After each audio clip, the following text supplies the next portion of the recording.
All right, let's move on, but stay in Major League Soccer. We want to talk about CF Montreal, where it was announced, some reporting as well by our pal Ben Steiner, that Corey Ray was departing the club and the, quote, sporting direction of CF Montreal would remain with Luca and Simone Saputo. Obviously, there are supporters that have thoughts on this particular move, and where CEO Gabriel Gervais continues to lead the sporting decisions here.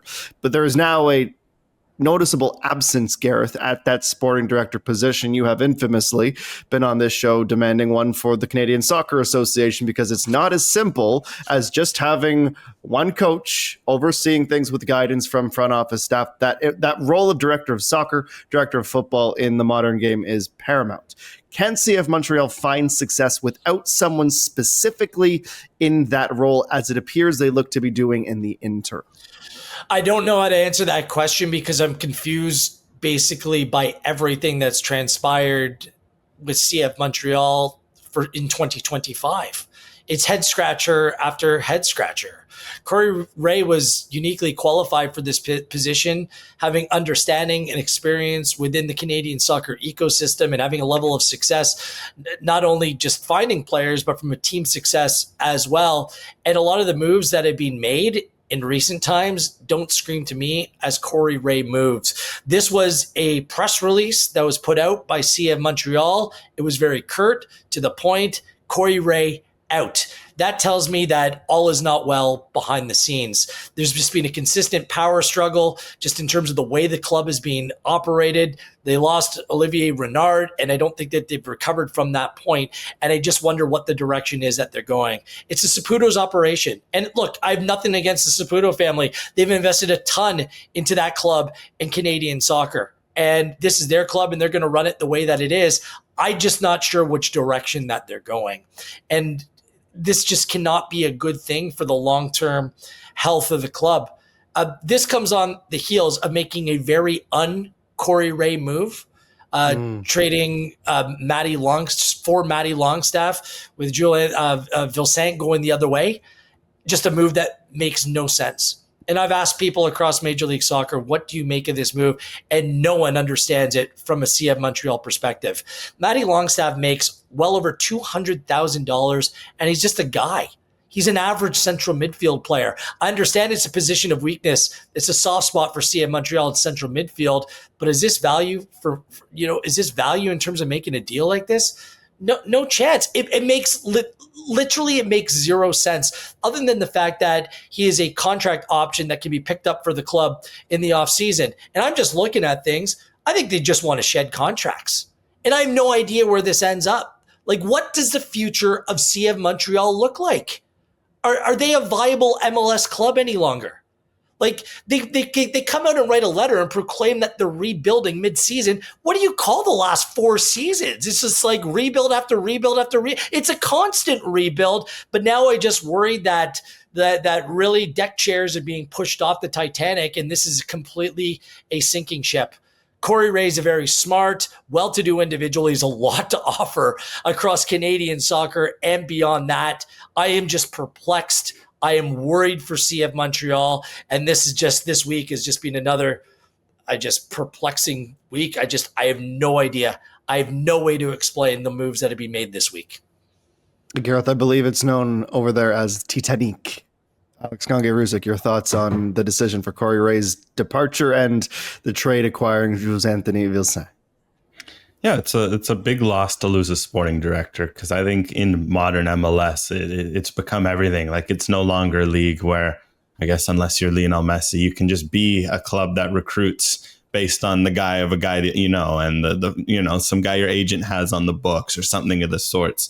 I just always look at the Vancouver Whitecaps in the 2010s. They really were a club that would recruit based on, certain agents, certain connections. They didn't have sporting directors. That was a big thing under Carl Robinson, that sort of recruitment. Yeah. Then he left, and Mark DeSantos came in, and he tried and he couldn't. And funnily enough, Mark DeSantos ended up changing this club in ways beyond which fans will remember. And I'm sure Mark DeSantos thinks about all the time. He pushed to get a sporting director. They bring in Axel Schuster, and all of a sudden the club changes because you have one guy leading the vision, one guy leading recruitment, one guy taking all of that so that your coaches can coach And even in a situation like last year where you lose a Vanni Sartini, you can come in, drop in a new coach. Why? You have a vision. You have a recruitment strategy. You have all of that sort. So losing as sporting director is massive, because I think they might be one of, if not the most important piece of a front office, especially in this league. Like, this is a league where it's so hard to build teams.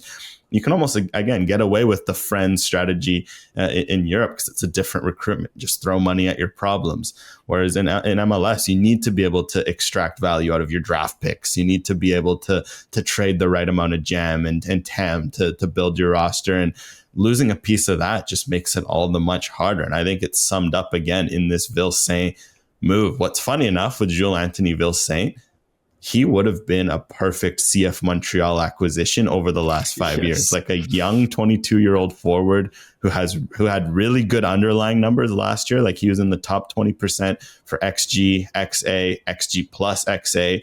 Just, by the way, one of the top 3 closest statistical comparables on FBref for him, Jason Russell Rowe, just to give an idea of the sort of statistical company he had with how he played last year. To acquire a middling 25-year-old international too. Don't forget an international who just hasn't really, found his foot in one of the worst teams in MLS over the last, I guess, year and a half or however long it's been. It's just a perplexing trade, because this is a team that's, at least for all their faults, has done well finding the Jalen Neals, the George Campbells who you resell on, the Caden Clarks, the Alistair Johnstons, the Kamal Miller. They've bossed this trade market. It's really been the higher spending brackets where they've struggled. Again, like Will says, this looks like a rudderless team without a sporting director, and forever that's the most important position in MLS FO right now. They're going through. Think about this. They're going through a rebuild without a sporting director now. Like, how does They're that trading away young guys too? Trading away young guys. Like, the only thing. There is great media out in Montreal that cover this team on a regular basis. What I want to know is, are they just trying to shed salary for next off season?